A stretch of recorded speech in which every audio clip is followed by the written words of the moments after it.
élections. Nous étions engagés, je m'étais engagé à vous informer, vous tenir au courant de ce qui se passait au niveau de la commune. Il s'agit aujourd'hui pour moi de faire un point de situation.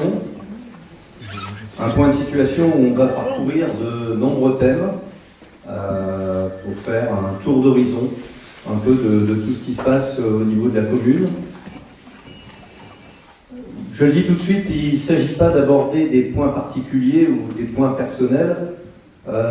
Pour cela, je reçois les habitants, je le rappelle, le mardi, le jeudi et le samedi de 10h à 12h. Et j'ai déjà reçu quand même pas mal de personnes, et ça continue d'ailleurs, puisque demain, il y a encore 4 personnes qui viennent me voir. Je prends en général un créneau d'une demi-heure, et ça permet de voir les problèmes personnels un peu de chacun. Donc ce n'est pas le sujet de ce soir. Voilà, j'ai trouvé intéressant de faire cette réunion maintenant, après 7 mois, parce que, bon, comme vous l'entendez tous les jours, la situation de notre pays, plus globalement, n'est pas très satisfaisante. On n'est pas là pour évoquer ce sujet-là. Néanmoins, vous vous doutez que ça a forcément des conséquences aussi sur la commune. Donc c'est un des sujets qu'on abordera. On abordera donc les finances, et on les abordera d'ailleurs en premier. Après cela, on parlera un petit peu de choses qui nous impactent directement. Le désengagement de l'État, l'inflation des normes, et aussi après on passera à bien d'autres sujets, les travaux qui ont été réalisés, l'évolution du personnel. Enfin voilà, on va parcourir un peu tous les thèmes qui concernent la commune. Voilà, donc le premier thème que nous allons aborder, c'est le thème des finances. Les finances, c'est, chacun le sait, hein, aujourd'hui c'est le nerf de la guerre. Et donc je vais laisser sur ce sujet la parole à l'adjoint aux finances. Merci, monsieur le maire. Mesdames, Messieurs, bonsoir.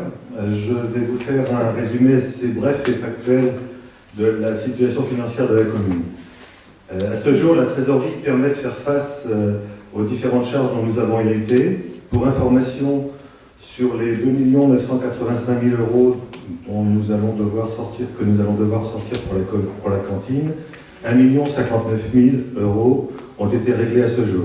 Ça représente un état d'avancement de 41% de cet investissement. Donc pour mémoire sur ce dossier, nous avons un prêt de 900 000 € sur 35 ans, 300 000 € sur 20 ans, et nous avons reçu des subventions de la région à hauteur, enfin nous allons recevoir des subventions puisque nous n'avons pas encore touché, de 500 000 € de la région, 200 000 € du département et 111 000 € de la caisse d'allocation familiale. Donc nous allons devoir autofinancer sur ce dossier un petit peu plus de 500 000 € globalement. Au-delà de ce que nous avions perçu avant notre arrivée, nous avons trouvé des opérations qu'il va falloir financer en priorité sur les prochains budgets.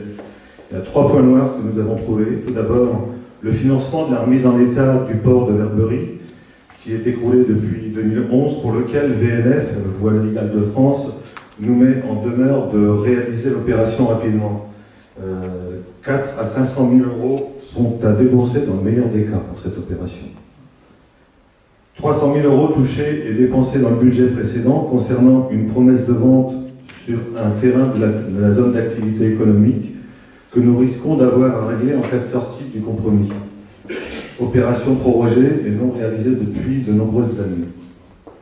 Et enfin, 110 000 € de reste à recouvrer avec des factures impayées, et les plus anciennes remontent jusqu'à 1988. Voilà pour le passé. Quant à l'avenir, nous allons rencontrer financièrement un effet ciseau assez important dans la mesure où l'exercice à venir va se voir diminuer d'environ 130 000 € de ressources. Ressources liées à la baisse de la dotation de l'État, puisque l'État se désengage à hauteur de son endettement et demande à chacun de prendre une participation, que ce soit les communautés de communes, que ce soit les communes, chacun doit faire face à une baisse de ses dotations. À la baisse de la taxe sur la valeur ajoutée, c'est ce qu'on perçoit l'ancienne taxe sur les sociétés. On risque d'avoir cette année quand même une assez forte baisse. Et l'éventuelle reprise du fonds de péréquation intercommunale et communale, là, on ne sait pas encore exactement, mais ça peut être de l'ordre de 34 000 euros. Donc il faut le prévoir. À cela vont s'ajouter le remboursement d'emprunts que nous n'avions pas jusqu'en présent, qui ont été mis en place pour la cantine et que nous allons commencer à rembourser à partir de 2015. Et ça va représenter pour l'année 59 000 euros chaque année et 10 000 euros pour l'année à venir pour le relais de TVA. Et enfin, la prise en charge par l'ARC des études de permis de construire, puisque ces dossiers-là vont repartir et sont à la charge des communes maintenant. Donc on a pris pour position de le faire par l'ARC. Nous estimons un montant allant de 15 à 20 000 euros par année. Voilà pour cela. L'encours de la dette pour Verberie à ce jour est de 3 781 000 euros. Ça représente une année de recettes de fonctionnement, auquel il convient d'ajouter, ils ne sont pas repris dans ces chiffres, 1 210 000 d'encours pour le bail à la construction de la mairie, donc, qui n'est pas repris dans les chiffres précédents. On va parler de capacité de désendettement. En fait, la capacité de désendettement de la ville de Verberie est de 9 ans ou 12 ans, suivant que l'on prend en compte ou pas le crédit de la mairie. Donc la capacité d'endettement, pour votre information, c'est l'encours de la dette sur l'épargne brute, c'est-à-dire ce qui nous reste, nos charges de fonctionnement, enfin nos recettes de fonctionnement moins nos charges de fonctionnement, auxquelles on retire les intérêts des emprunts. Donc ça, sur l'encours de la dette, ça représente un certain nombre d'années. Pour information, le seuil de 7 ans est défini comme un seuil d'alerte, 10 ans est considéré comme un seuil maximum. Nous avons sollicité d'autre part un audit auprès de la Cour régionale des chambres des comptes, auquel pour le moment nous n'avons pas de réponse. Dans le cadre d'une recherche de finances, nous avons commencé à limiter au maximum les charges de fonctionnement afin de faire face en priorité au remboursement des crédits, 383 111 euros pour 2015, et pouvoir réaliser en fonction du solde restant des investissements pour la commune. Notre marge de manœuvre sera très limitée et très faible, d'autant que nous ne pouvons plus avoir recours à l'emprunt pour le moment compte tenu des encours que nous avons. Si le recours à l'emprunt est demandé, il le sera vraiment pour de gros projets, que ce soit pour des trottoirs ou pour des routes, sur des gros investissements. Notre but final n'étant pas d'augmenter les impôts tant que possible. En février-mars 2015, un débat d'orientation budgétaire sera réalisé. Aussi, je vous invite à être présent lors de sa présentation, lors du conseil municipal auquel il sera à l'ordre du jour. Ce sera en février ou en mars, il suffira de vous informer et de voir sur le site à quel moment il aura lieu. Voilà, vous sera présenté effectivement tout le budget de la commune. Merci de votre attention.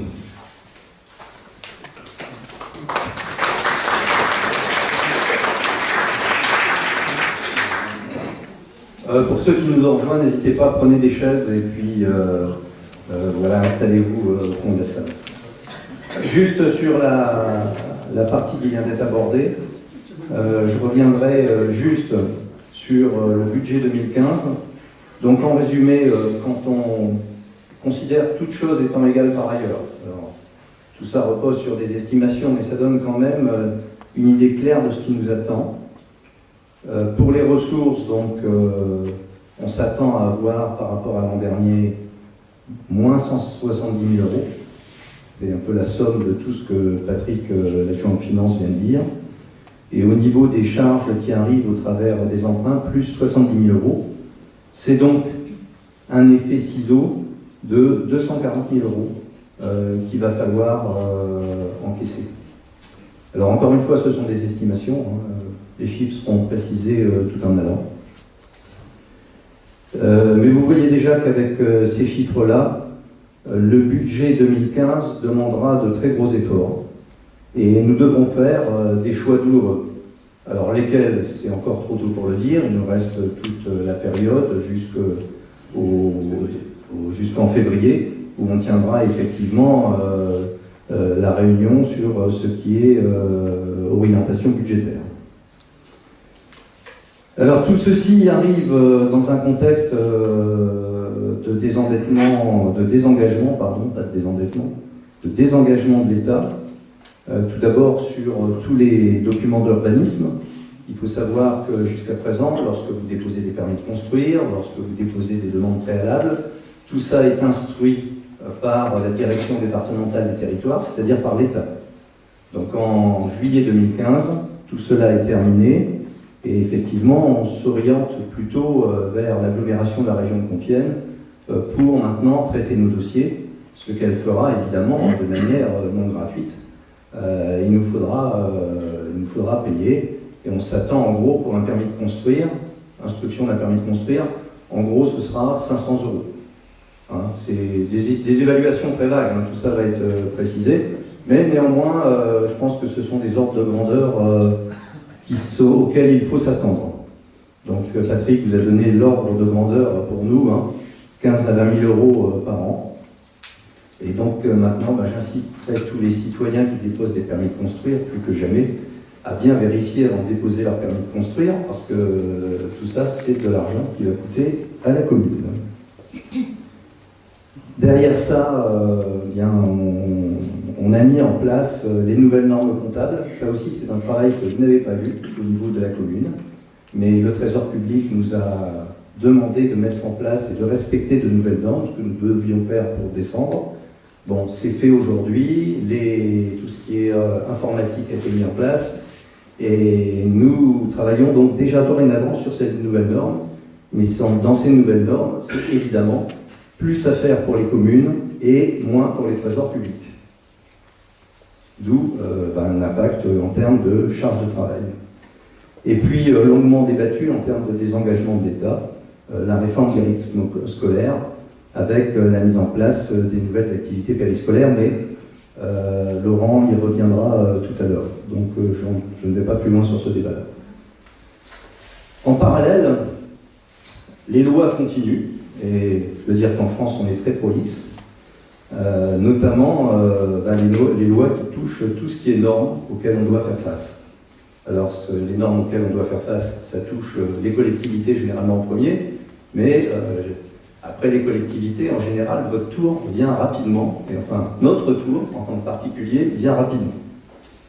Alors je vais prendre deux exemples, un sur lequel je serai très très bref, mais un sur lequel je vais être un peu plus long, c'est l'utilisation des produits phytosanitaires. Alors sur l'utilisation des produits phytosanitaires, il est prévu aujourd'hui qu'en 2018, les collectivités locales n'aient plus le droit d'utiliser de produits phytosanitaires. Voilà, donc vous vous doutez que ça ne simplifie pas l'entretien des espaces verts.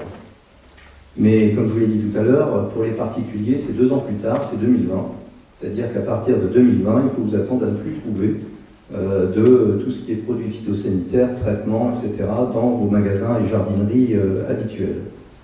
En tout cas, dorénavant, déjà, il y a des mesures qui sont prises progressivement et ça entraîne une complexification du travail. Je vais vous citer 2 exemples. Maintenant, nous avons l'interdiction de traiter à moins de 5 mètres d'un fil d'eau. Donc tout ce qui est trottoir, caniveau, etc., on ne peut plus du tout intervenir avec des produits phytosanitaires. Et de même, on a l'interdiction de traiter les zones imperméables. Alors les zones imperméables, elles peuvent être imperméables, il peut y avoir un petit trou de temps en temps dans lequel poussent des mauvaises herbes, et on n'a plus le droit non plus de traiter tout ça. J'ajoute qu'en plus, maintenant, dans ce domaine, si on utilise aujourd'hui des produits phytosanitaires sur certaines zones, il faut qu'on balise la zone, et ensuite il doit y avoir un délai de rentrée et un délai avant que les personnes ne puissent rentrer dans la zone, qui est entre 5 et 8 heures. Voilà, donc vous vous doutez que tout ça ne simplifie pas le travail des employés communaux qui sont en charge des espaces verts. C'est le retour de la binette, et la binette, c'est forcément un consommateur de personnel. Pour information sur Verberie, donc on doit être autour de 22 hectares d'espace vert. Quand je dis espace vert, c'est tout ce qui est entretenu en termes de verdure, et 21 km de voirie. Tout ça pour 6 employés communaux. Vous voyez que ça fait quand même beaucoup de travail, et même s'il y a des machines, aujourd'hui, tout ça fait que, avec cette complexification, il va nécessairement falloir un peu changer nos habitudes. Alors, en termes d'habitudes, faire, hein. Alors il y a deux solutions, hein. Soit on prend des rasettes et on augmente le nombre de personnes. Si on augmente le nombre de personnes, ben, vous vous doutez que derrière ça, il va y avoir forcément des coûts qui sont associés, c'est bien normal. Coûts qu'il faudra répercuter sur nos recettes. Alors il y a d'autres solutions, hein. Il y a tout ce qu'on appelle gestion différenciée, c'est-à-dire que on regarde les zones où on va effectivement continuer à couper l'herbe de près, les zones où on laisse un peu davantage pousser tout ce qui est espace vert. C'est, je crois, des solutions auxquelles il va falloir s'attendre avec des zones bien identifiées. Tout ça pour maintenir tout simplement le nombre de personnels qui seront employés. D'ailleurs, vous le voyez de plus en plus sur des routes en France, quand vous vous promenez, on vous met des petits panneaux pour vous indiquer que sur certaines zones, les espaces ne sont plus entretenus aussi fréquemment. Généralement, on vous met que c'est pour entretenir pour la biodiversité, etc. Mais c'est aussi parce que, tout simplement, derrière, on n'a plus nécessairement les ressources pour le faire, compte tenu des méthodes que l'on doit employer. Donc c'est une réflexion que nous menons actuellement. Nous la menons assez rapidement, et pour mettre ça en œuvre et pouvoir continuer à avoir une ville agréable, mais avec le même nombre de personnel.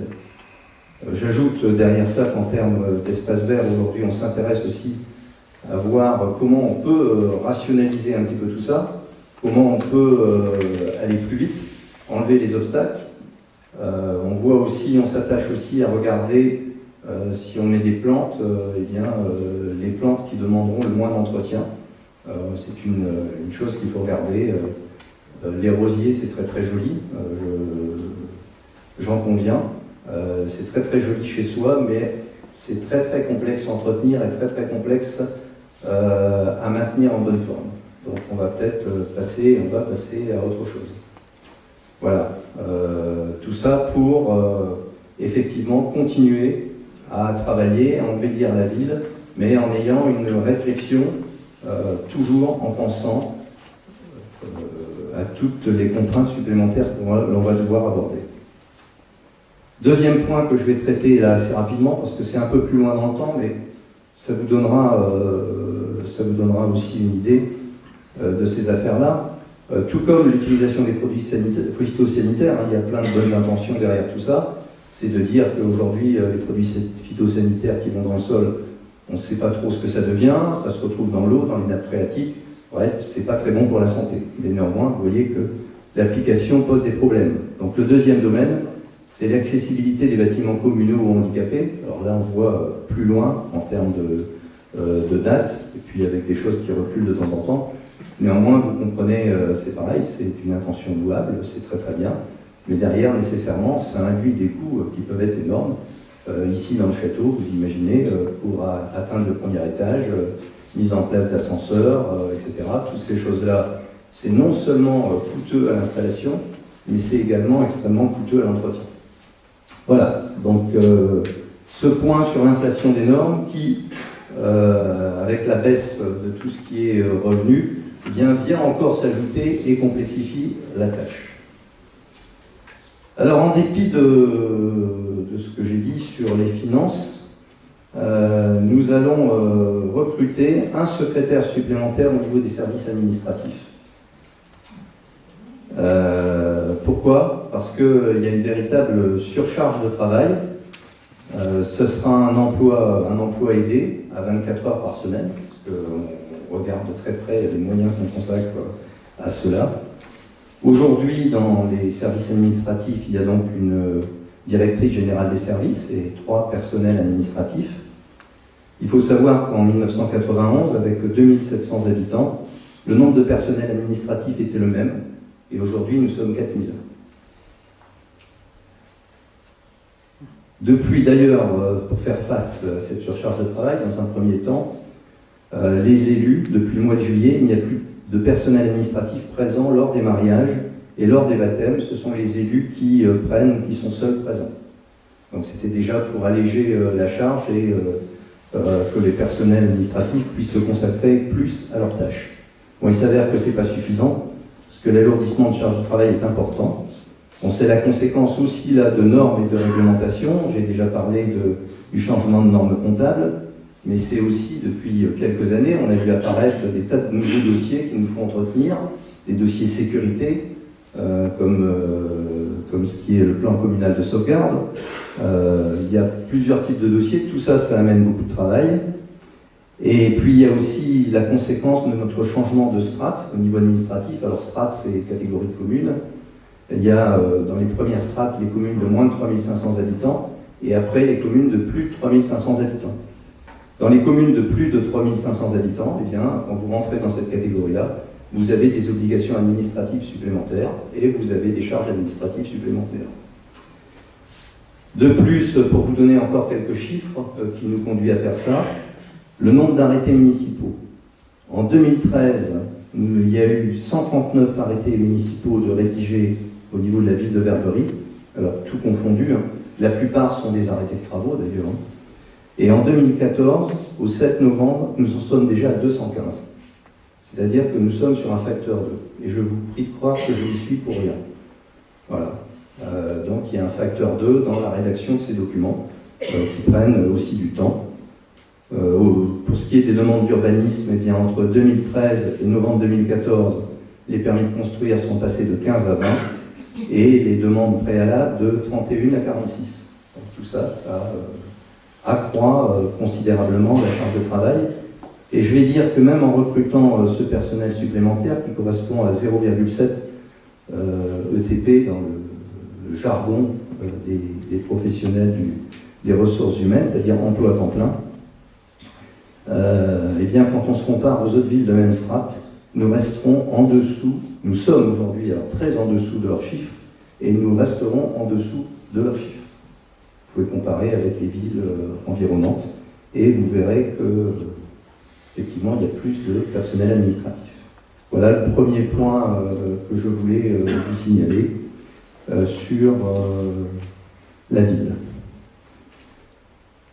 Deuxième point, nous avons adopté, depuis que nous sommes arrivés, une politique de travaux prudente dans le contexte actuel, parce qu'on s'attendait bien, enfin, on entend tous parler de la diminution des dotations globales de fonctionnement versées par l'État. Je dois dire que la diminution d'une partie, de ce qui correspond à une partie de l'ancienne taxe professionnelle, dont a parlé Patrick tout à l'heure, son ampleur m'a surpris, puisque les services fiscaux estiment aujourd'hui qu'elle serait de 77 000 €. Voilà, les entreprises font de moins bonnes affaires, chacun le sait, le monde économique marche moins bien, donc il y a moins d'argent qui rentre aussi au niveau des taxes et des impôts. Mais quand je dis une politique de travaux prudente, des travaux, il y en a quand même bien sûr eu. Il y a eu, notamment dans tous les travaux qu'on a conduits, mise en place de barrières de sécurité à l'école des Remparts et à la crèche pour améliorer la sécurité des enfants. Je crois que même ça a un autre impact, parce que par exemple à l'école des Remparts, maintenant qu'il y a des barrières et que les voitures se garent plus loin, il y a aussi le dialogue, les discussions entre les parents qui reprend. Enfin, c'est pas forcément arrêté, mais aujourd'hui c'est plus facile de discuter. Nous avons fait aussi des travaux au niveau de la halle des sports. Alors là, il y a eu des travaux assez importants, puisqu'on a dû changer pratiquement tout ce qui est fourniture d'eau, c'est-à-dire ballon d'eau chaude, toute la tuyauterie et la chaudière, ce qui a représenté approximativement un coût de 44 000 €. Après, on a remplacé ce qu'on appelle le shingle sur l'extérieur. Vous devez avoir une photo là qui est à l'écran, qui a été remplacée, qui avait été bien abîmée par la grêle de juillet 93. Alors, réalisé aussi, il y a eu du traçage sur les routes, notamment rue du Général Sévère en particulier, on met en place, enfin, rue du Port, pardon, au niveau de la rue du Général Sévère, on met en place de nouveaux zébras, mais on a mis aussi en place, on a évidemment restauré d'autres traçages, et puis on va mettre en place, si c'est pas, ça devait être fait aujourd'hui, donc ce sera demain, je pense, une double ligne avenue René Firmin, parce que certaines voitures, comme il n'y a pas de ligne, dépassent d'autres véhicules à cette avenue et ça pose des problèmes de sécurité. On a évidemment fait des travaux dans les écoles, peinture, store, tableau. On a remis en peinture la salle du centre social. On a fait des mises en sécurité au niveau des ateliers municipaux. On a refait la rambarde du pont sur l'Automne, rue des Moulins. La façade de l'aile gauche du château a donc été nettoyée complètement. Alors là, il ne s'agit pas d'un travail, mais quelque chose d'autre, d'un peu particulier. On a acheté un terrain en zone naturelle, route de pont, pas très loin d'ici, en entrée de ville, de plus d'1 hectare, parce que nous voulons maîtriser la destination et l'utilisation. Voilà, je pense que là, le terrain, je vais le montrer, c'est ce terrain qui est ici. Voilà. Donc 1,15 hectares pour maîtriser l'occupation de ces terrains, sur lequel nous avons un projet de jardin familial. Ont été réalisés également des graphes dans les abribus, je pense que vous les avez vus, et je reviendrai tout à l'heure sur ce point, puisque celui qui les a réalisés, en fait, nous a offert son travail. Le vitrail de l'église qui a été changé, donc tout ça, ça représente quand même, rien que le vitrail de l'église, parce qu'il a fallu autour refaire aussi la pierre, donc ça a été un coût de 18 000 €. Il y a eu des travaux de création et de réfection sur les avaloirs de la rue du Maréchal Leclerc, un curage de fossé, route de Compiègne. Voilà, voilà un peu tous les travaux d'ampleur. Après, on pourra tomber sur des travaux beaucoup plus faibles d'importance. Dans les à venir et court terme, on se concentre en fait sur notre patrimoine.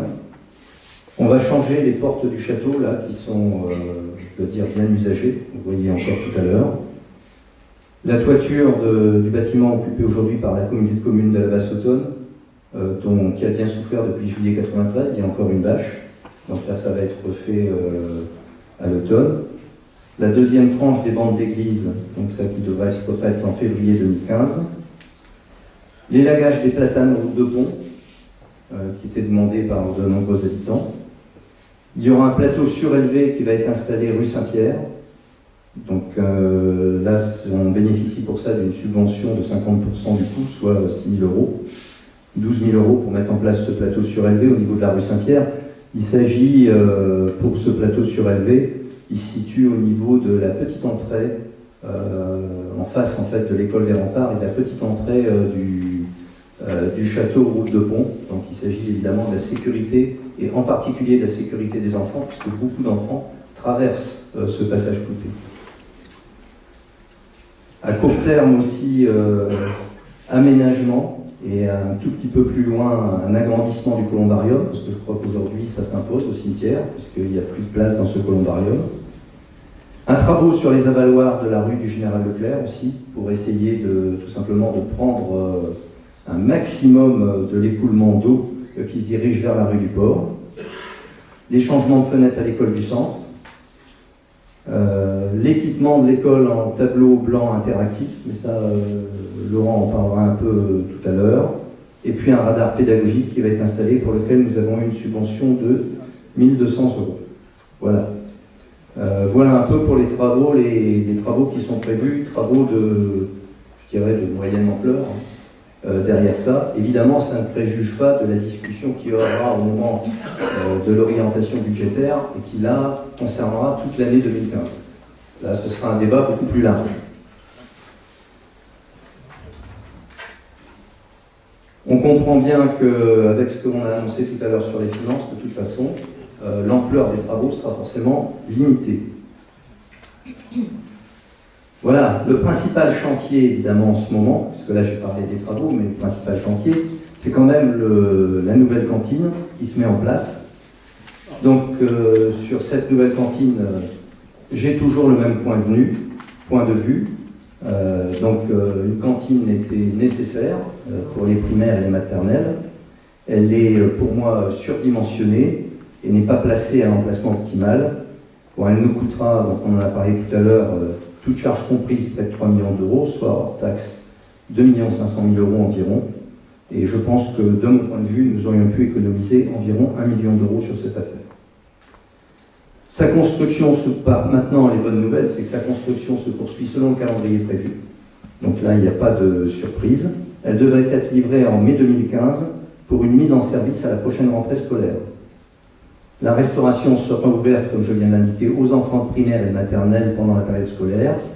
Et la production de repas pour nos aînés est envisagée. On est en pleine réflexion sur le sujet.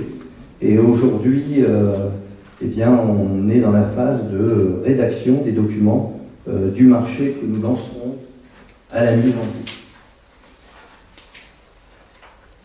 Alors, je parle d'un marché parce que nous confierons la cuisine et la réalisation des repas chauds à un prestataire extérieur qui fera évidemment la cuisine sur place.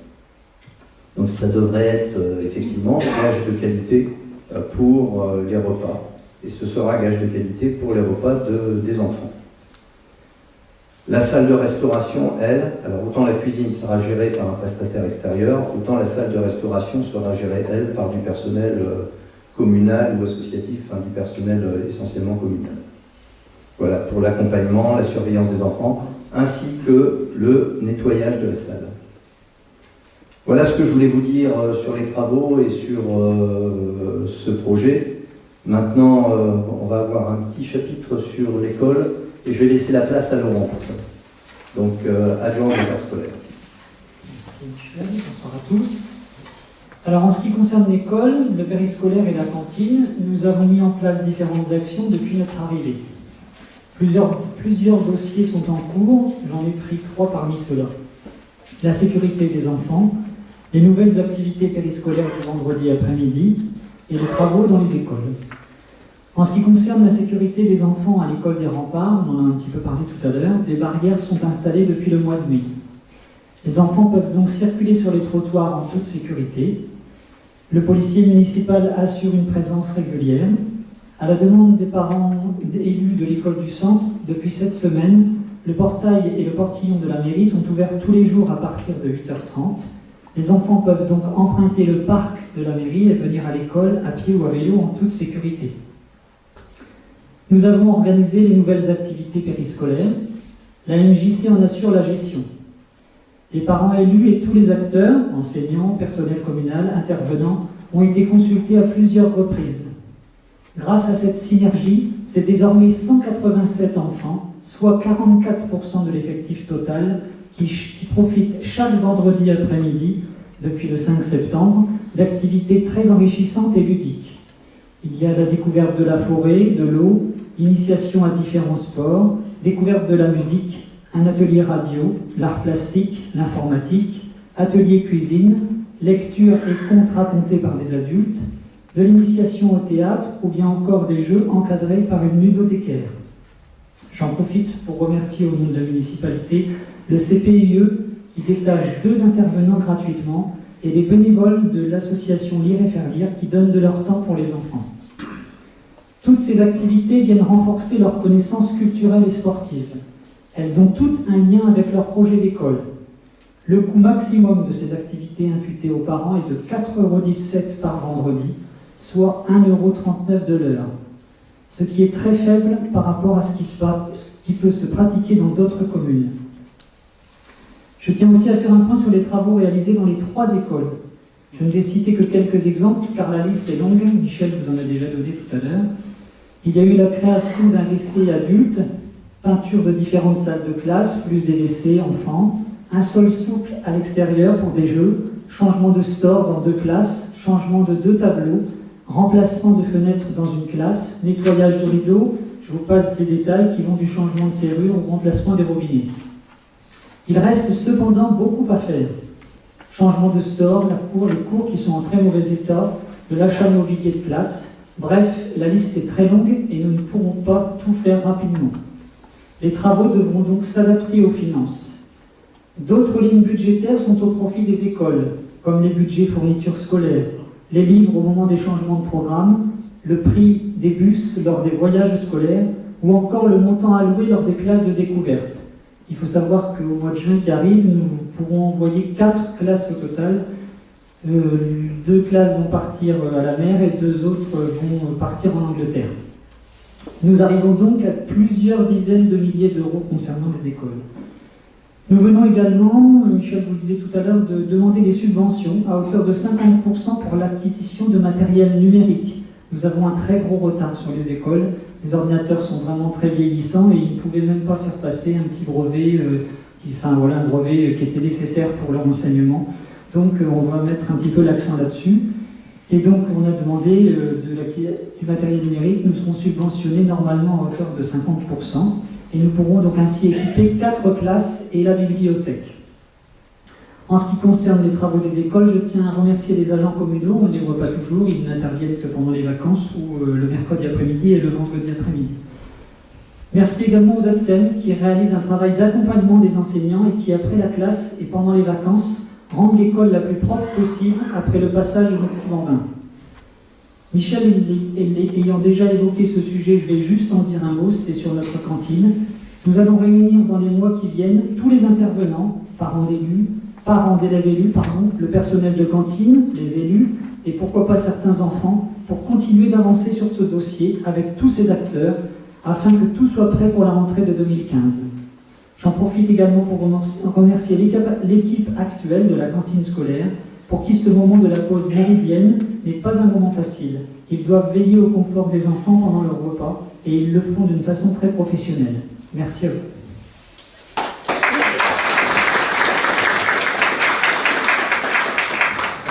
Voilà, alors tout ce que vous avez cité, Laurent, l'adjoint aux affaires scolaires, il est évident que sur tout ça, nous regardons de très près tout ce qui est financier et ainsi sur les nouvelles activités périscolaires, grâce à l'implication du personnel communal et aussi grâce à l'implication des bénévoles et des volontaires.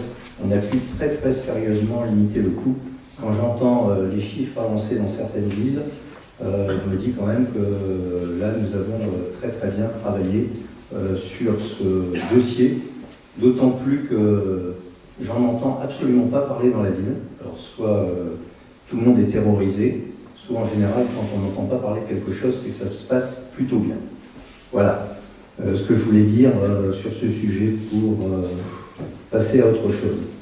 Alors autre chose maintenant, un point un peu particulier, l'éclairage public. Alors l'éclairage public, aujourd'hui, on cherche évidemment des sources d'économie. C'est un coût annuel d'environ 30 000 euros. Donc c'est pas rien. Et on a donc mené une réflexion sur ce sujet. Alors la réflexion sur ce sujet a commencé par faire une extinction une demi-heure plus tôt le matin et un allumage une demi-heure plus tard le soir. Bon, je dois dire que sur ce sujet-là, ça a très bien fonctionné en été. Parce qu'en été, la transition jour-nuit est en fait assez longue. Par contre, arrivé à l'hiver, la transition jour-nuit est très brutale. Et donc, la demi-heure d'allumage plus tard le soir, c'était pas tenable. Et d'ailleurs, on est revenu en arrière. Voilà. On a fait une petite expérimentation là. On est revenu en arrière sur cette demi-heure-là pour qu'effectivement, il y ait un éclairage correct dès la tombée de la nuit. Mais voilà, au moins... en période estivale, ça fonctionne. Alors maintenant, on veut évidemment aller plus loin, et dans les jours qui viennent, je pense à peu près pour le 1er décembre ou avant, ce qu'on va faire comme expérimentation, c'est une extinction la nuit, de minuit à 5 heures du matin. Alors, sur ce sujet-là, d'abord, c'est une mesure qui est déjà adoptée par des communes voisines. Saint-Sauveur l'a adoptée. Le Meux également. Ensuite, sur les autres points, je sais qu'il y a parfois des craintes sur les problèmes de sécurité. Or, après s'être renseigné auprès de la gendarmerie, après avoir regardé, après, il n'y a pas plus de cambriolage. On me dit même au contraire, parce que pour certains, se déplacer la nuit, ça nécessite parfois une lampe torche, et donc ça peut être plus compliqué. Sur un autre point, c'est que de toute façon aujourd'hui 80% des cambriolages se déroulent le jour, donc de toute façon sur ces 80% là, ça n'aura pas d'impact. L'impact que ça aura aussi, c'est que normalement sur les routes, c'est une limitation naturelle de la vitesse. D'ailleurs, il y a quelques années, ils avaient procédé à l'extinction des feux sur l'autoroute A1 pour que les gens roulent moins vite sur cette autoroute. Donc en ville, ça aura normalement le même effet. Et l'économie attendue serait de 10 000 à 15 000 euros, donc c'est quand même pas négligeable. Surtout que là, comme je vous l'ai dit tout à l'heure, si on a moins de 170 000 euros, il va falloir trouver moins 170 000 et moins 240 000 avec l'effet ciseau. Il faut bien trouver des sources d'économie. Alors des sources d'économie, il y a évidemment d'autres pistes de réduction des dépenses. Bon, déjà sur le prix du gaz, puisque maintenant il y a une ouverture au marché du prix du gaz, et donc on va bénéficier d'un prix du gaz moins cher, enfin, on l'espère. Nous, pour une partie, déjà on a signé quelque chose, donc on sait qu'on a à peu près entre 15 et 20% moins cher que ce qu'on paie actuellement, ou ce qu'on a payé jusqu'à présent. Et ensuite, l'autre point de recherche d'économie, c'est qu'il y a systématiquement plusieurs devis qui sont demandés dès qu'on fait des travaux, et on regarde ces affaires-là de très près. J'ai un adjoint aux travaux qui regarde tout ça à la loupe, Francis, qui est là. J'ai la chance de bénéficier de sa compétence. Voilà.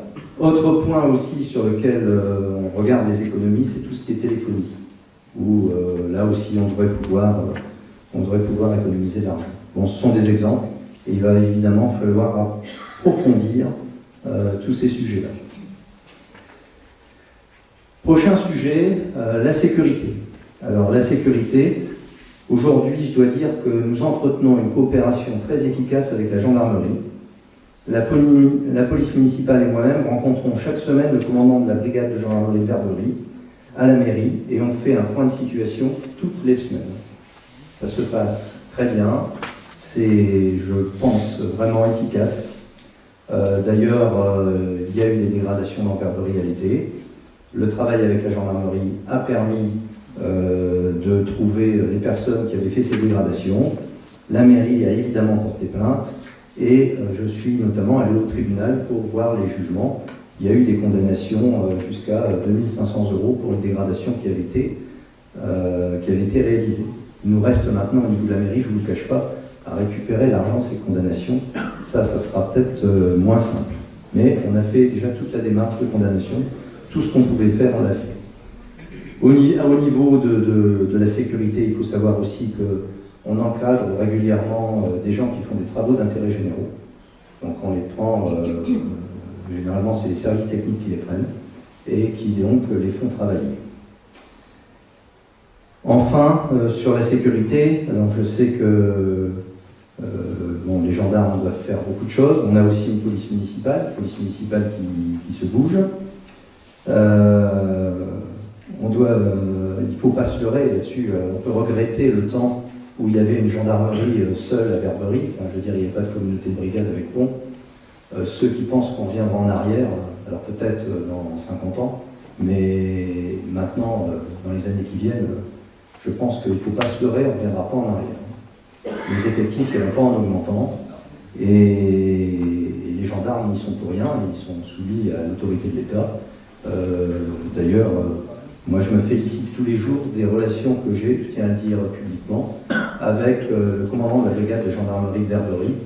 Ce monsieur, que je l'appelle à n'importe quelle heure du jour et de la nuit, il répond à peu près en 30 secondes.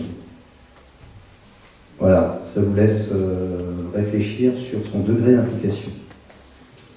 Et j'en profite pour lancer un appel au volontariat pour les voisins vigilants. Il y a des quartiers qui sont surcouverts, il y a des quartiers où il n'y a personne. Eh bien, j'aimerais bien qu'il y ait effectivement d'autres voisins vigilants qui se manifestent, du moins qui manifestent leur volonté d'être voisins vigilants au niveau de la mairie. Parce que finalement, ça simplifie, il ne s'agit pas de jouer les shérifs, c'est pas du tout le thème. Il s'agit simplement d'aider la gendarmerie ou la police municipale à faire son travail, et ça s'avère efficace. Si les gendarmes sont correctement orientés, ou la police municipale correctement orientée, l'affaire est traitée 4 fois plus vite, et ils peuvent passer à autre chose. Donc on a tous finalement à y gagner, et puis c'est un acte de civisme. Voilà pour cet aspect sécurité ce que j'avais à en dire pour l'instant. Maintenant, sur un autre sujet, je vais laisser la parole à Evelyne Pierrol, qui est première adjointe et en charge de la politique de l'information, sur justement le sujet dont je viens de parler. Michel. Bonsoir mesdames et messieurs, je suis contente de voir qu'il y a autant de monde qui se soit déplacé pour cette première réunion publique. Alors, quoi de neuf en communication? Je vous avais parlé à l'époque, lorsque nous étions en campagne du remaniement du site internet, ça a été fait. Et sur le site internet, il y a donc énormément d'informations. Je vous conseille d'ailleurs d'y aller parce que vous pourrez voir ainsi qu'il y a, lorsqu'il y a des travaux, vous êtes prévenus dans la ville, dans la commune. Vous êtes prévenus des manifestations qui s'y passent. Il y a également les comptes rendus des conseils municipaux. Vous êtes invités cordialement à y assister, toujours. Vous êtes les bienvenus. Et évidemment, c'est pour les personnes qui ne pourraient pas y assister, si vous avez Internet, vous pouvez écouter l'intégralité des conseils municipaux sur Internet. Ils sont tous enregistrés, on vous l'avait dit, donc ça a été fait. Et si on n'a pas Internet? Alors, si vous n'avez pas Internet, vous avez le joli petit Sautrio qui sort maintenant assez régulièrement, on va dire, donc il y en a 4 par an. Vous pouvez retrouver les informations principales dans le Sautrio. Et il y aura au cours de l'année un Sautrio qui sera plus épais, qui vous permettra d'avoir plus d'informations, notamment sur les finances de la ville. Et pour ce qui est justement du Sautrio, le prochain sortira fin décembre, vraisemblablement vers le 20 décembre. Alors sur le site, il y a également une newsletter. Vous êtes aussi invité à vous y inscrire parce que ça permet d'envoyer les informations directement pour les personnes qui possèdent Internet. Ça, c'est aussi un plus. Et pour ce qui est de la communication autre, eh bien, nous essayons également, bien sûr, grâce à Monsieur le maire, d'être présent auprès des habitants, particulièrement au jour où le maire peut recevoir, bien sûr, les habitants. Ça, c'est aussi très important. Alors, qu'avons-nous fait d'autre? Nous avons également, nous allons mettre en place, vous l'avez, pardon, un peu mangé trop vite, je vous l'avais promis, donc nous allons mettre en place un système de paiement en ligne pour la cantine. Ça s'appelle Tipeee, c'est le titre de paiement par Internet. Donc ça va être assez pratique, c'est-à-dire que pour les personnes qui travaillent, qui n'ont pas le temps de faire un chèque, de l'envoyer, de mettre en timbre, vous pourrez aller directement sur le site Internet pour payer en ligne à la perception directement les titres de paiement. Donc ça, c'est un plus aussi que nous voulions vous apporter. Voilà donc pour ce qui est de la communication globale. Donc je vous invite quand même à aller voir, si vous avez Internet, bien sûr, le site Internet, à consulter Sautrio. Il y a beaucoup d'informations, notamment les manifestations qui ont lieu, qui sont annoncées à l'avance, des associations. Les associations sont essentielles pour la commune. Donc je vous invite à regarder également ces manifestations et à aller y assister. C'est important de les soutenir. Voilà ce que j'avais à dire. Donc je vous souhaite une bonne soirée. Et je passe maintenant la parole à nouveau à Monsieur le maire.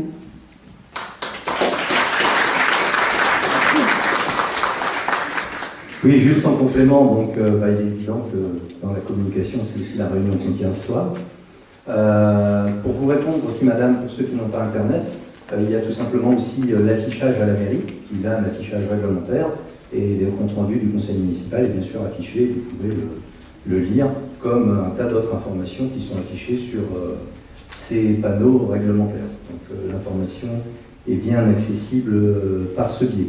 Et pour compléter aussi sur le paiement par carte bancaire, alors ça concernera la cantine, mais ça concernera aussi, par exemple, la location du château. Enfin, ça concernera, le cadre sera bien plus large que la cantine.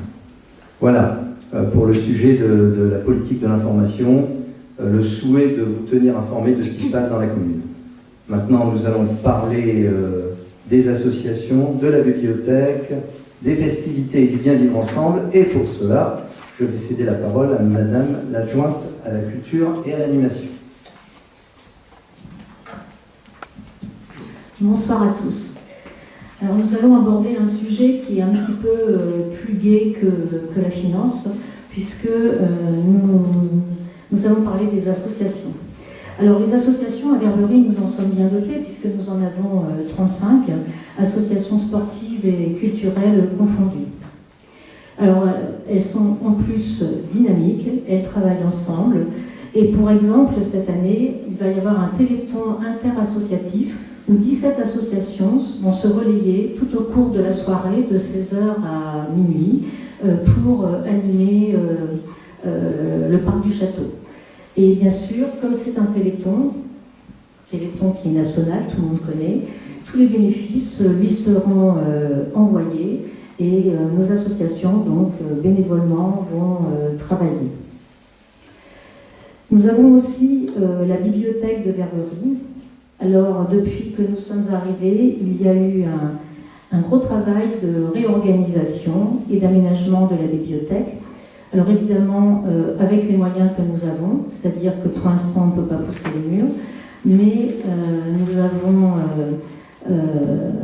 réaménagé, donné des espaces pour que ce soit plus agréable.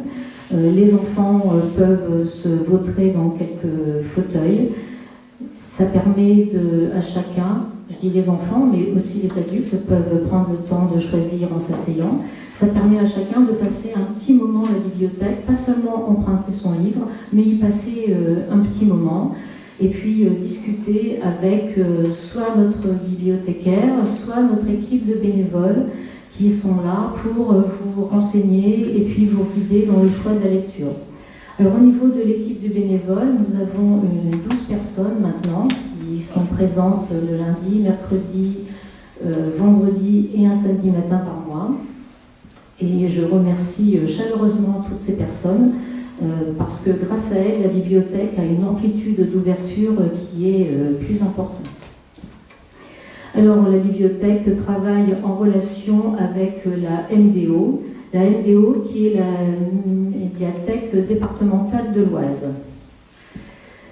Donc la bibliothèque a été informatisée. Reste maintenant l'enregistrement des livres par le code barre. Et bientôt, quand vous viendrez, les livres pourront être sortis et réenregistrés avec ce qu'on appelle la douchette. Nous aurons aussi un accès numérique au kiosque de la MDO.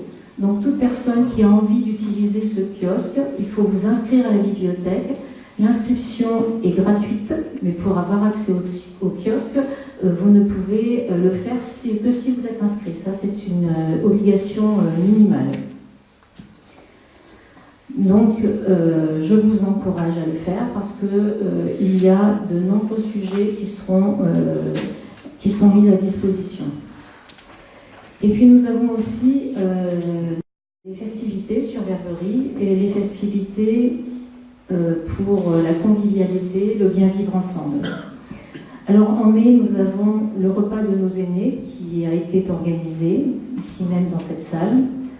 En juin, nous avons eu la fête de la musique sur la place du marché. En juillet, nous avons fait le feu d'artifice pour la première année, me semble-t-il, au stade de foot. Ça s'est bien passé, apparemment il y a eu beaucoup de retours positifs. Et il est fort probable qu'on garde le stade de foot comme lieu de tir de feu d'artifice. En juillet, donc, nous avons eu le feu d'artifice. En septembre, nous avons eu la commémoration du 70e anniversaire de la libération de Verberie. Là, ça a été une belle manifestation. Il y a eu beaucoup de monde dans le parc du château. Peut-être avez-vous participé à cette commémoration. Ce qui était extrêmement agréable, c'est que les enfants des écoles ont participé, ils ont appris la Marseillaise avec leurs enseignants, et les enfants donc ont chanté la Marseillaise le jour de la commémoration, et les enseignants étaient également présents. Au mois d'octobre, nous avons eu la journée Invitation d'artistes.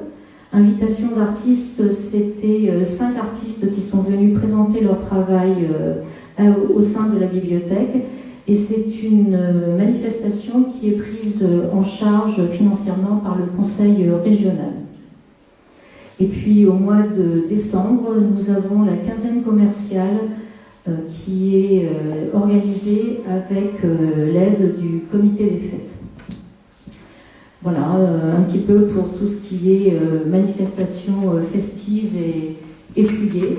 Je vous remercie pour toutes vos participations au cours de ces week-ends. Et puis, n'hésitez pas à venir à la bibliothèque. Il y a maintenant beaucoup à y voir et à faire. Je vous remercie.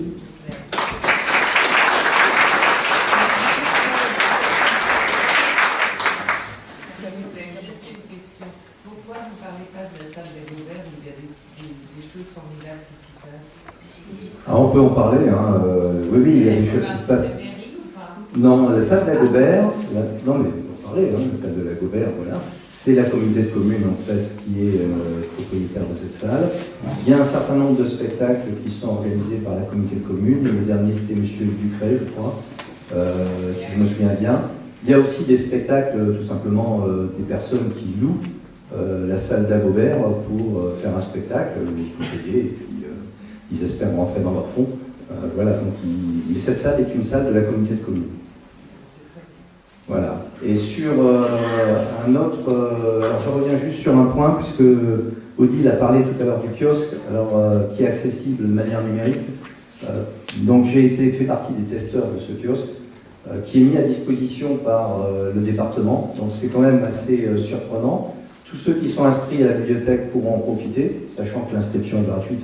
Donc ça ne devrait pas poser de gros problèmes. Et ça donne un kiosque, donc c'est au sens journalistique du terme, hein. Il doit y avoir à peu près 200, enfin, je ne sais pas compter, mais je sais pas, au moins une centaine de revues qui sont accessibles et mises à jour régulièrement. Une centaine de revues. Une centaine ? Bon, vous y trouvez la plupart des hebdomadaires, Le Point, enfin, je ne vais pas faire de la pub pour les journaux, j'en ai fait un peu pour Le Point, mais je m'arrête là. Voilà, vous y trouvez beaucoup de journaux, beaucoup de revues, loisirs, Système D, j'ai vu. Enfin voilà, et ça c'est accessible. Alors malheureusement, madame, oui, ça demande un ordinateur, mais les revues sont accessibles gratuitement pour tous ceux qui sont donc inscrits à la bibliothèque par ce biais-là. Alors je crois que c'est pas tout à fait en service, mais ça rentre en service. Hein. Ça rentrera prochainement en service, oui, mais il faut être obligatoirement inscrit à la bibliothèque. Bon, il faut être inscrit à la bibliothèque, et comme je vous l'ai dit, l'inscription à la bibliothèque est gratuite, donc pas de problème là-dessus. Et on peut consulter de chez soi, bien sûr. Ah oui, oui, oui, la consultation, c'est de chez vous, depuis votre ordinateur. Sur les associations, merci à tous les présidents d'associations, merci pour leur dévouement, merci aux membres qui les entourent, et ça fait vivre la ville, et c'est très important. Voilà ce que je voulais dire sur ces différents sujets, avant de céder la parole sur le thème du social à Annie, adjointe aux affaires sociales.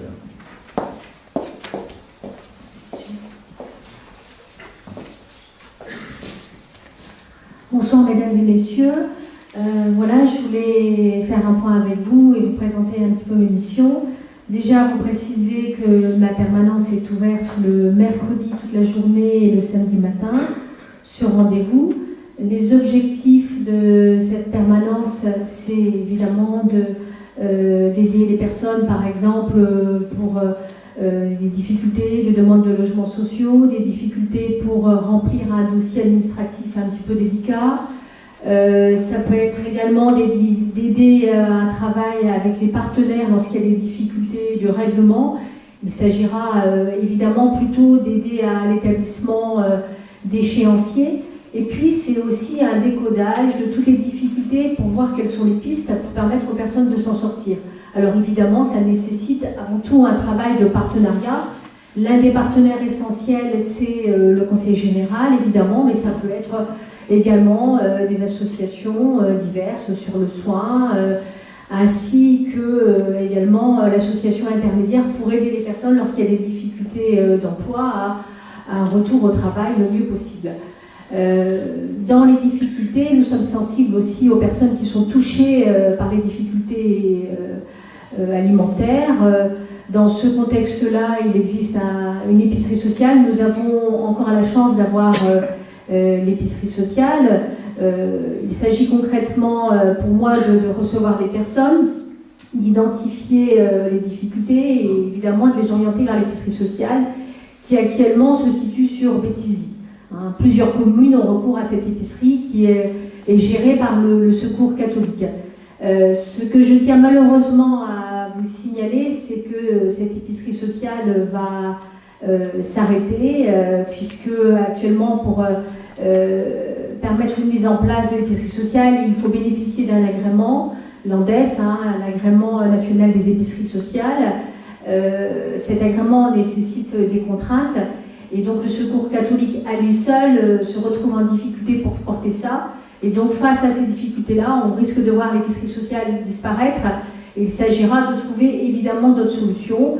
Nous nous y attelons pour évidemment permettre au mieux de pouvoir poursuivre cette prestation. Évidemment, lorsqu'il y a des difficultés alimentaires, il est évident qu'il est essentiel d'y répondre. Voilà ce que je tenais à vous souligner par rapport au secteur social actuel. Voilà, n'hésitez pas en tout cas à prendre rendez-vous. J'essaierai au mieux de répondre à vos difficultés ou en tout cas de trouver les partenaires qui peuvent parfois permettre de trouver la suite des solutions. Merci.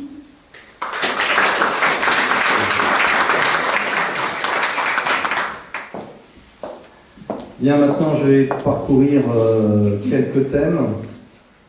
Le premier de ces thèmes, c'est la modification de ce qu'on appelle, dans un langage un peu abscon, le PPRI, Plan de prévention du risque d'inondation. Alors, pour vous, concrètement, le PPRI, tant qu'il n'y a pas d'inondation, ça sert effectivement à prévenir d'une certaine manière, mais pour vous, très concrètement, les impacts, c'est quand on est dans une zone inondable, si on est en dessous d'1 mètre, aujourd'hui c'est un peu la règle, si on est en dessous d'1 mètre, s'il n'y a pas d'inondation, on construit selon les règles du plan local d'urbanisme.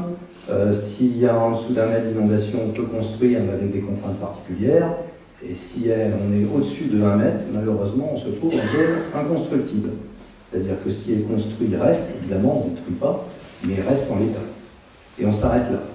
Et en plus, à travers des discussions que j'ai eues avec certains d'entre vous me disent oui, mais quand j'ai acheté mon terrain, il était en zone bleue, parce que c'est zone bleue et zone rouge. Zone bleue pour construction et contrainte et zone rouge pour terrain constructible. Mon terrain était en zone bleue, maintenant vous me dites qu'il est en zone rouge. Ce qu'il faut savoir, c'est que ce plan, qui est donc mis en place par l'État, ce plan s'applique. Si vous avez acheté votre terrain, il était inondable. S'il y a des nouveaux calculs qui sont faits et on estime que le terrain est inondable, le terrain passe inondable. L'antériorité, vous n'en bénéficiez pas. Il faut le savoir, ça c'est quelque chose d'important. Alors, j'avais noté en titre « Modification du PPRI », donc ce barbarisme, une volonté de l'État, le syndrome cimetière. On est vraiment là-dedans, je pense que tout le monde ici a entendu parler de cette affaire-là, en Vendée, avec malheureusement des morts. Je ne sais plus combien il y en a eu, mais... 27 morts. Pardon 27 Oui, 27 morts. Mais dans un contexte qui est très différent du contexte de l'Oise. Là, ça a été un déferlement soudain, et en quelques minutes, les gens se sont retrouvés noyés. Dans l'Oise, vous ne craignez pas ça du tout. Les crues sont des crues lentes. Jamais vous n'observerez ce phénomène, du moins naturellement, vous n'observerez ce phénomène, un phénomène brutal. Avec ce qui est en place, on sait 3 jours à l'avance qu'il va y avoir une crue et à quelle hauteur va être cette crue. Donc on n'est pas du tout dans les mêmes circonstances. On a 3 jours pour quitter sa maison. Donc de ce point de vue-là, je dirais que on craint pas du tout on n'a pas du tout les mêmes risques en termes de vie humaine. Toujours est-il que le document actuel, mis en place depuis 2002, si j'ai bonne mémoire, mais c'est peut-être une petite erreur, non, je crois que c'est 2002, ce plan est en place. Il prenait en compte la crue qui s'est déroulée en 1993 dans l'Oise, notamment sur Verberie, plus 30 cm, parce qu'on avait évidemment mis une marge de sécurité. Toujours est-il, alors c'est pas mon domaine de compétence, donc ne me demandez pas d'explications scientifiques, mais les scientifiques ont estimé que la fréquence de retour de la crue de 93 était de 35 ans, et celle de 95 de 50 ans. Toujours est-il que le nouveau plan doit prendre en compte ce qu'on appelle une crue centenale, donc centenale, période de retour tous les siècles, cette crue n'a jamais été observée de mémoire d'homme. Donc elle résulte, ce sont des niveaux qui sont estimés, qui résultent uniquement de calculs mathématiques et de simulations. Toujours est-il que dans ce processus qui a démarré il y a un peu moins d'1 an, eh bien l'État vient de sortir à la mi-octobre une carte d'aléas des hauteurs d'eau. Je ne sais pas si là on envoie un gros plan, mais on a évidemment la totalité de Verberie. Et si jamais certains désirent consulter cette carte des aléas, ils peuvent tout à fait venir à la mairie pour la consulter. Carte des aléas de hauteur d'eau qui nous ont dit, ben voilà, pour la crue centenale, en gros, par rapport à la crue de 93 plus 30 cm, ça fait plus 60 cm en plus. Donc 93 plus 90 cm, approximativement. Toujours est-il que vous voyez là sur la carte, les zones rouges sont des zones qui sont à plus de 2 mètres d'eau. Bon, il y a des choses tout à fait naturelles. On voit l'Oise est à plus de 2 mètres d'eau en cas de crue. Bon. Les étangs sont à plus de 2 mètres d'eau, donc là, rien d'étonnant là-dessus. On est dans des choses normales. Mais vous voyez quand même que ce qui est en bleu, c'est moins de 50 cm, pardon, et ce qui est en vert, c'est moins d'1 mètre. Donc vous voyez quand même qu'il commence à y avoir des zones en vert, en bleu, qui vont quand même plus loin, beaucoup plus loin que ça n'était avant, et aussi des zones qui sont en jaune, etc., jaune et marron, qui sont au-dessus d'1 mètre, entre 1 mètre et 1 mètre 50, et 1 mètre 50 et 2 mètres. Donc là, voilà, on a donc des zones supplémentaires. Alors ce processus-là, ce n'est pas le plan de prévention des risques d'inondation, c'est juste la carte des aléas, et ce processus doit se poursuivre pour aboutir à un nouveau plan fin 2016, donc nouveau PPRI, après une enquête publique. Donc enquête publique à laquelle vous pourrez participer. Et il faut participer aux enquêtes publiques. On vous demande votre avis. Donc venez, après je ne vous cache pas qu'il y a des documents à lire, mais venez, impliquez-vous et donnez votre avis. En attendant, j'ai quand même reçu un porté à connaissance du préfet, qui est applicable dès que je l'ai reçu, et qui me dit que, eh bien maintenant, et en attendant la sortie du plan, quand on est en bleu ou en vert sur cette carte, c'est-à-dire à moins de 1 mètre de hauteur d'eau, eh bien on peut construire avec certaines contraintes, et quand on est au-dessus d'1 mètre, eh bien on passe en zone inconstructible. Voilà, j'ai reçu ça cette semaine. Alors maintenant, il y a donc ça peut impacter tous ceux qui veulent construire, évidemment. Maintenant, il y a un travail en cours au niveau national et au niveau de l'Oise en particulier. La question étant, comment construire en zone inondable? Donc c'est bien qu'on cherche à dépasser cette histoire de zone bleue et de zone rouge, en disant, pour prendre un exemple un peu caricatural, demain, si le stade de football se trouve en zone inondable, est-ce très très grave? J'ai pris le stade de foot, mais on peut prendre des tas d'autres exemples. Donc il s'agit de voir à l'avenir comment on pourrait faire évoluer la législation et le travail pour adopter des méthodes qui permettent de construire en zone inondable, sachant que nous sommes dans une zone de crue lente. Donc espérons que ces travaux portent rapidement leurs effets et qu'on converge vers tout ça en 2016. Néanmoins, en attendant, je devrais appliquer le porté de la connaissance du préfet sur ces affaires-là. Donc j'appelle ça le syndrome Cynthia, parce que manifestement, l'État ne veut plus se retrouver... Bon, il y a eu des morts, mais il y a eu aussi des problèmes... Alors je pense que les personnes qui ont perdu leur vie, c'est évidemment et de loin le plus important, mais il y a eu aussi des problèmes financiers avec les assurances, et l'État ne veut plus se retrouver confronté à ce genre de phénomène. Alors, par contre-coup, comme était souligné l'autre fois, ça pourrait avoir des conséquences à l'inverse sur les primes d'assurance des gens qui se trouvent en zone inondable. Voilà. Révision du plan local d'urbanisme. Alors, plan local d'urbanisme, je rappelle qu'il y a eu un schéma de cohérence territoriale, je ne sais pas si ça parle à tout le monde, qui couvre la communauté de communes de la Basse-Autonne et la communauté de communes de la Plaine des Trés, qui a été approuvé en juin 2013. Et nous devons donc avoir un plan local d'urbanisme compatible avec ce schéma de cohérence territoriale en mars 2016. Nous avons donc repris les travaux sur ce plan local d'urbanisme et on vise une enquête avant l'été 2015 ou en septembre 2015 qui concernera donc là typiquement la ville de Verberie et la manière dont vous pouvez construire ou pas sur Verberie, notamment. Alors je veux dire que là, la précédente équipe avait l'ambition de poursuivre l'urbanisation de Verberie sur 15 hectares. Nous avons la volonté de sérieusement limiter cette poursuite de l'urbanisation. Et nous avons aussi, alors ça c'était plutôt, je pense, un objectif commun de toute façon, l'ambition de développer la zone de loisirs des étangs au nord de Verberie, où il y a le téléski, notamment. Autre point, là j'ai parlé un petit peu du plan local d'urbanisme, les zones humides. Alors les zones humides, à ne pas confondre avec les zones inondables. Les zones humides, je vais vous en donner une définition, hein, c'est donné par la loi sur l'eau. Elles concernent les terrains exploités ou non, habituellement inondés ou gorgés d'eau douce, salée ou saumâtre de façon permanente ou temporaire. La végétation, quand elle existe, y est dominée par des plantes hygrophiles, pendant au moins une partie de l'année. Voilà. Toujours est-il que ces zones humides, évidemment, ça a un intérêt. C'est censé notamment préserver la qualité de l'eau des sources de captage. C'est censé aussi apporter d'autres éléments sur la biodiversité. Mais ça a quand même de sérieux inconvénients puisque ça bloque, ça limite très considérablement tout ce qui est implantation de construction. Alors, en ce qui concerne Verberie, eh bien, il y a une partie on est sur 3 bassins et on traite les bassins on traite les zones humides par bassin. Donc il y a un bassin, le bassin de la Nonette, auquel on appartient, aussi étrangement que ça paraisse, pour une petite partie de notre territoire, qui se trouve bien au sud de Verberie, la Nonette. Là, on n'est pas concerné par les zones humides de cette rivière, c'est quand même assez surprenant.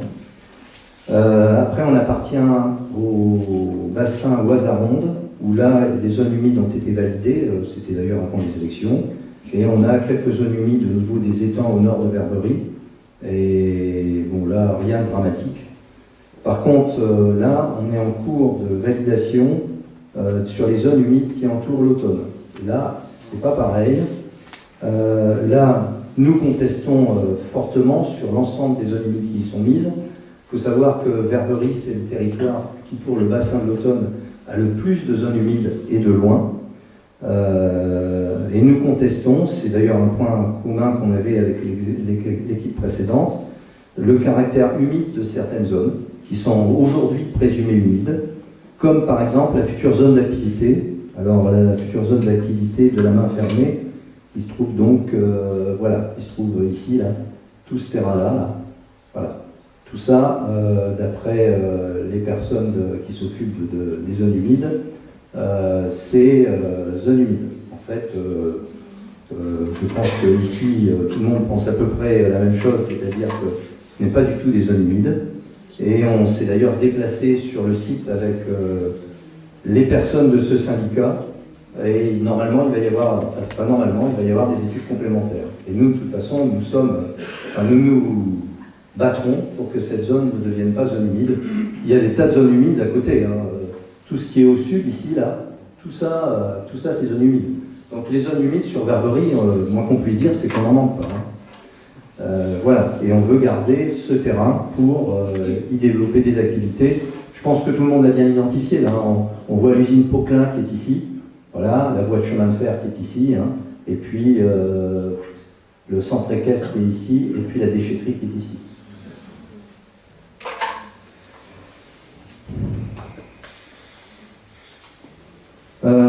Point suivant, donc le parc naturel régional Ouest Pays de France. Vous savez que nous sommes invités à rentrer dans ce parc. Normalement, la charte définitive devrait être rédigée en 2016. Nous avons rencontré ces personnes, elles ont apporté des modifications à ce qu'ils appellent leur plan de référence. Aujourd'hui, ils en sont au niveau après nous avoir entendus, ils ont donc apporté des modifications en ce qui concerne le territoire de Verberie sur leur plan de référence. Toujours est-il qu'aujourd'hui, on en est au niveau de l'avant-projet. Cet avant-projet, ils vont le soumettre, là on ne s'en occupe pas, hein, le parc naturel régional Ouest Pays de France vont le soumettre aux instances nationales. Et de toute façon, nous, aujourd'hui, on n'a pas pris de décision. On regarde ça, et on est intéressé, mais on regarde de très très près, et on verra, au moment de la présentation de la charte définitive, quel choix on fait, sachant que de toute façon, là aussi, il y aura une enquête publique. Donc là aussi, votre avis sera demandé. Voilà pour ces quelques points-là. Maintenant, je vais céder la parole sur le syndicat eau assainissement Verberie Saint-Vadiourmont à Ferrugia Raoui, qui en est la présidente, donc qui appartient au conseil municipal de Verberie, mais qui est présidente de ce syndicat. Donc c'est un travail important. Et puis pour Verberie, ça concerne l'eau, l'assainissement, et chacun sait que c'est important chez soi de ne pas avoir de problème de ce côté-là. Michel. Bonsoir, messieurs, dames. Je vais vous présenter, j'ai donc pris la présidence du CIVOM selon les règles en vigueur entre la commune de Saint-Val-de-Mont et Verderie.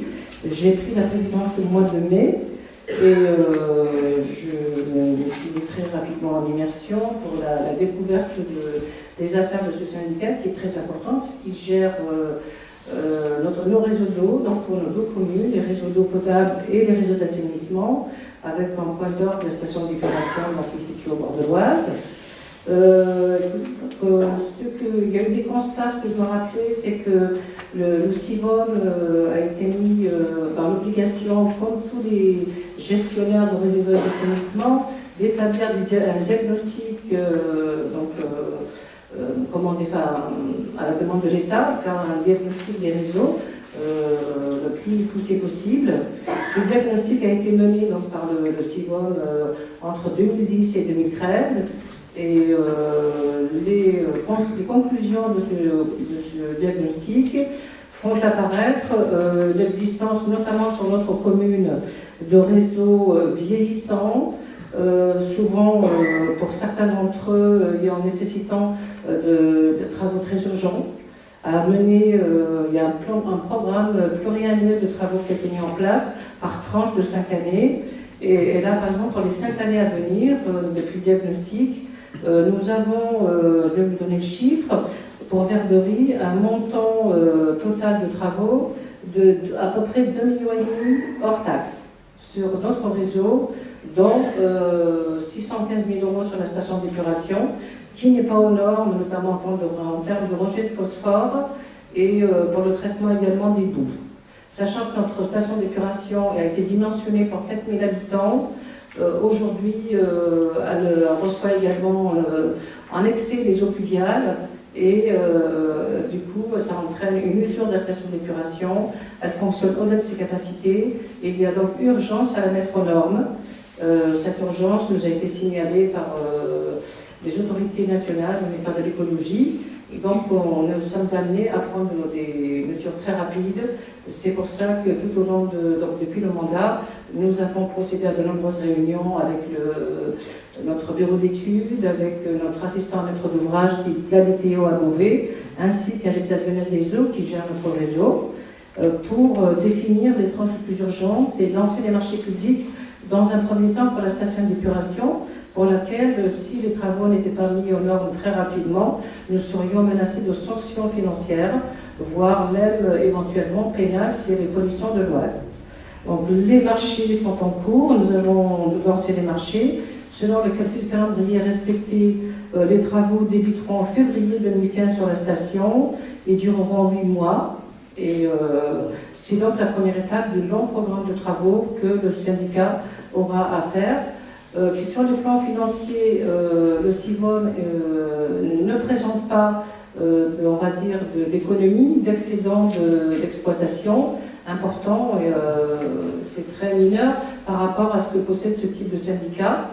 Cela veut dire que pour financer les travaux à venir, nous bénéficierons des subventions de l'agence de l'eau, d'avance de l'agence de l'eau aussi qui sont sans intérêt, ainsi que des prêts à taux zéro. Le Conseil général n'intervenant plus sur ce type d'opération. Nous aurons donc, le CIVOM aura de toute façon à peu près 40% à assurer à sa charge, et ces 40% seront supportés, faute d'autofinancement, par le recours à des emprunts. Nous avons fait une estimation financière sur l'impact de ce coût pour le prix du mètre cube d'eau. Ces travaux sont en cours, donc j'aurai l'occasion, lorsque j'aurai tous les éléments, de vous passer, faire passer par la Lionel des Eaux avec la facture d'eau, de vous donner une indication sur l'impact sur le mètre cube d'eau qui vous sera réclamé dans les années à venir. Parce que, bien entendu, on a l'obligation de présenter un budget en parfait équilibre, parce que c'est un budget à caractère industriel et commercial. Les communes membres ne peuvent participer légalement au financement de ces travaux, et le Conseil général n'intervenant plus, ça nous fait bien entendu des ressources propres en moins. Voilà, les travaux, les rues les plus impactées en priorité sont les rues de la République, la rue Saint-Pierre, la rue de Paris, où une partie des canalisations sont en partie effondrées, et également donc les cités, la rue Juliette Adam.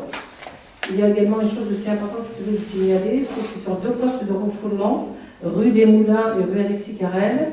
Il y a l'obligation aussi de mettre en place un traitement parce que la configuration des réseaux font que les eaux usées par moments stagnent beaucoup trop et produisent des émanations chimiques qu'il faut donc traiter très rapidement. Et ces travaux, nous sommes en négociation avec les propriétaires de parcelles proches pour mettre en place les outils de traitement.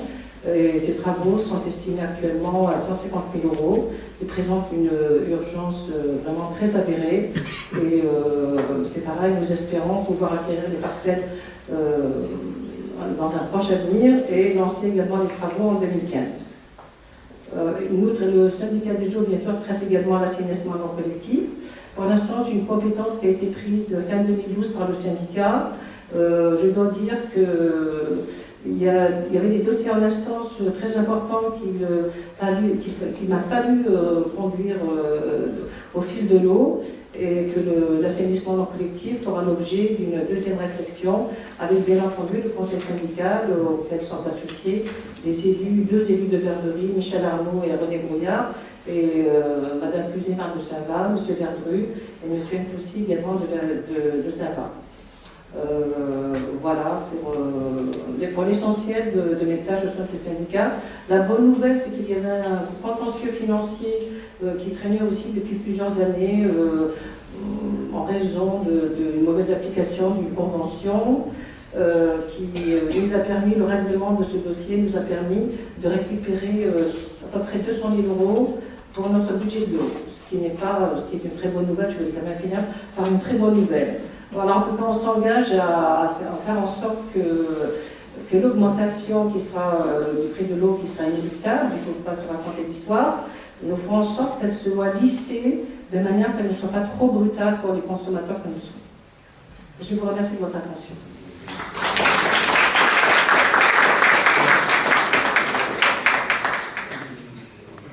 Bon, merci Pérou. Sur ce dossier, donc, vous l'avez compris, il y a des audits qui sont faits, on a des parties qui ne sont pas en bon état, c'est le moins qu'on puisse dire, des travaux à faire qui ont que trop tardé, donc il va falloir avancer sur ce dossier délicat. Voilà, dernier point que je veux aborder, c'est que justement, on en a parlé un petit peu tout à l'heure, mais c'est aussi notre travail en tant qu'élu à la communauté de communes de la Basse-Autonne. Donc je voudrais en parler au travers de 3 dossiers. Les déchets ménagers, 3 dossiers qui me semblent des dossiers majeurs que traite en ce moment la communauté de communes de la Basse-Autonne. Donc les déchets ménagers, le tennis couvert de Béthisy-Saint-Pierre et l'équipement très haut débit pour toute la communauté de communes de la Basse-Autonne. Alors je rappelle simplement en préambule que l'équipe majoritaire du conseil municipal de Verderie n'est pas représentée dans les instances dirigeantes de la communauté de communes. Néanmoins, nous sommes 9 à être présents au conseil communautaire. Voilà, donc sur le premier point et sur le point des déchets ménagers, il y a donc eu au dernier conseil communautaire une hausse des tarifs qui a été proposée et adoptée de 7 € sur la part fixe, quel que soit le volume du bac. Voilà, 7 € de hausse sur la part fixe. Nous, en ce qui nous concerne, en tant que les gens de notre équipe, l'équipe majoritaire, nous avons voté contre, car nous demandons en fait une remise à plat du système, sachant que le contrat se termine au 31 décembre 2015. Voilà. Alors sur ce prélèvement de 7 €, il faut que vous sachiez que ce n'est pas suffisant pour alimenter totalement le budget, le coût des déchets ménagers. Il y aura un prélèvement de 40 000 € sur le budget général 2014 de la communauté de communes, donc alimenté notamment par vos impôts, taxes d'habitation et autres, pour alimenter le budget ordures ménagères 2015. Voilà. Donc avec ces 7 euros, ça ne permet pas de rendre ce budget totalement autonome. Ensuite, c'est un budget où il y a quand même pas mal d'impayés. Donc là aussi, nous aurions aimé qu'il y ait des choses de mis en provision, parce que dans les impayés, on a forcément une partie qui ne rentrera pas, il ne faut pas se leurrer. Sur ce système, nous on regrette la multiplication des décharges sauvages. On voit partout dans nos bois, dans nos prairies, sur le bord des routes. Et puis aujourd'hui, on est quand même, on se dirige. Alors l'échéance est inconnue, mais vers une fusion de la communauté de communes, de la Basse-Autonne et de l'Arc. Et il faut avouer que le système de redevance incitative à la pesée est une gêne considérable pour avancer sur ce dossier. C'est du moins tel qu'il m'a été présenté. Voilà, donc c'est pour ça que nous souhaitons une remise à plat du système, d'autant plus que selon moi, il n'y a justement pas de... si vous voulez, d'après les calculs que j'ai faits, dans la facture globale des déchets ménagers au niveau de la CCBA, 90%, je dirais même, environ à quelques pourcents près, du coup, c'est un coût qui est finalement qui est un coût fixe, puisque c'est pour la partie traitement au nombre d'habitants. Pour la partie collecte, c'est forfaitaire, donc de toute façon, que vous mettiez des déchets ou pas, c'est pareil. Et finalement, il y a 10% de ce budget qui, lui, est proportionnel au poids. Donc quand vous faites je pourrais traduire ça en disant, si vous faites un effort qui vise à baisser de 10% votre poids d'ordures ménagères résiduelles, vous allez baisser votre facture de 1%. Voilà. Donc voilà en tout cas quelle est, moi, en ce qui me concerne, ma position. Deuxième, donc moi encore une fois, je demande effectivement ce que nous avons demandé en fait, les conseillers communautaires de l'équipe majoritaire au conseil municipal de Verberie, c'était une remise à plat du système. Deuxième élément, le tennis de Béthisy-Saint-Pierre. Là aussi, c'est un projet où nous ne sommes absolument pas d'accord dans le contexte actuel. C'est un projet qui tourne autour de 1 500 000 € et qui, en fait, bénéficiera quand même à très peu d'entre nous. Donc, compte tenu du contexte, on en a parlé tout à l'heure, contexte national, on ne comprend pas très bien ce choix, enfin, on ne comprend pas. Donc, on a voté contre.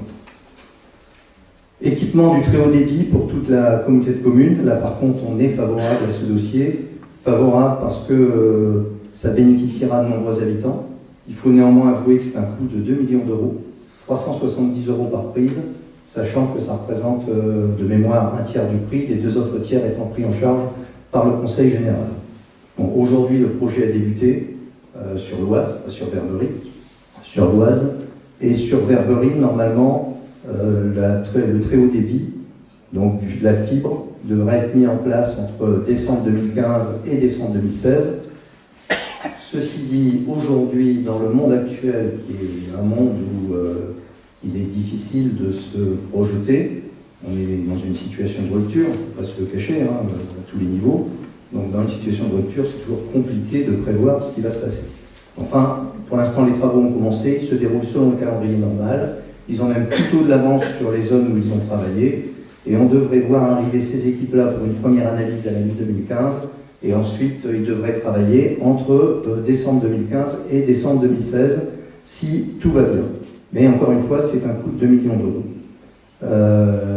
Alors, si j'ai bien compris, aujourd'hui, la communauté de communes touche en fait un fonds qui a un nom barbare, ça s'appelle FPIC, fonds intercommunal et communal, qui jusqu'à présent était réparti au niveau des communes.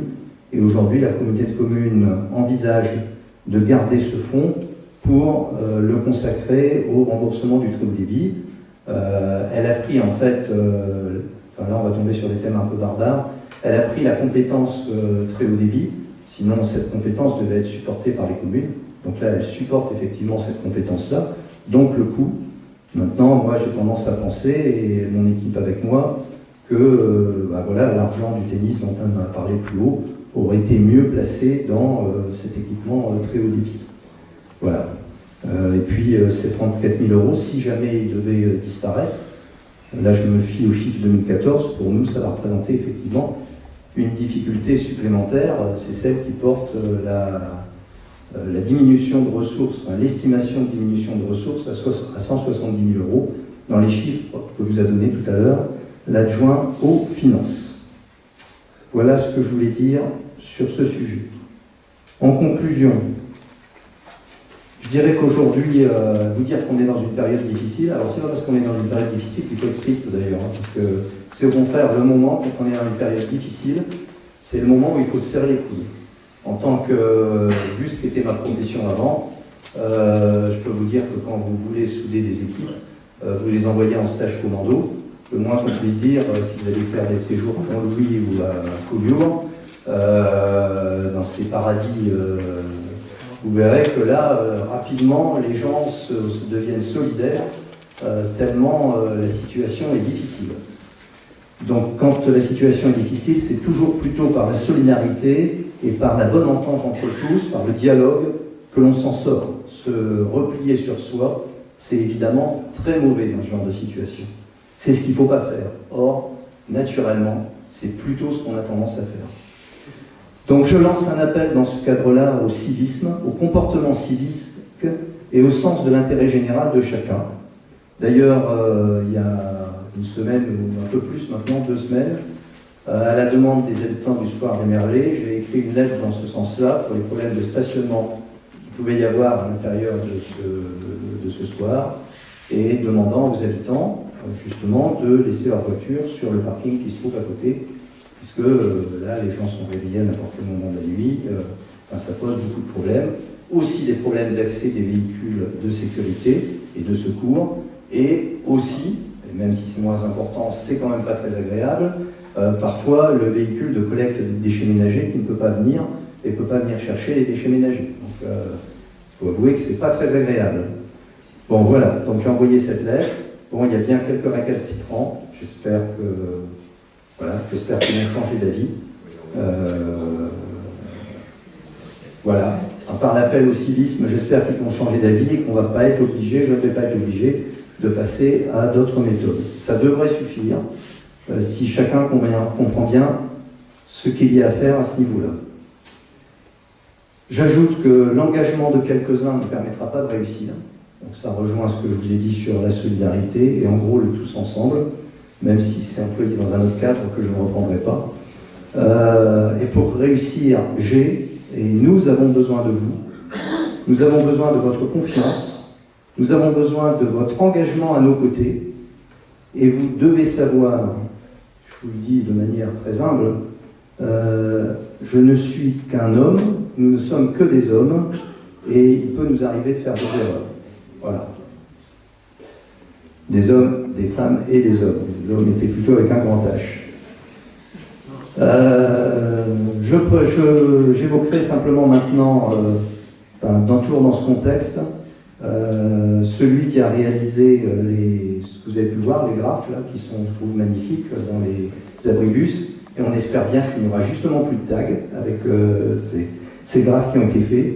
Il faut savoir que celui qui les a réalisés, qui s'appelle Julien Duine, c'est quelqu'un qui s'est présenté spontanément à moi, au bureau, en me déclarant « Je veux faire quelque chose pour ma commune ». Voilà. Voilà.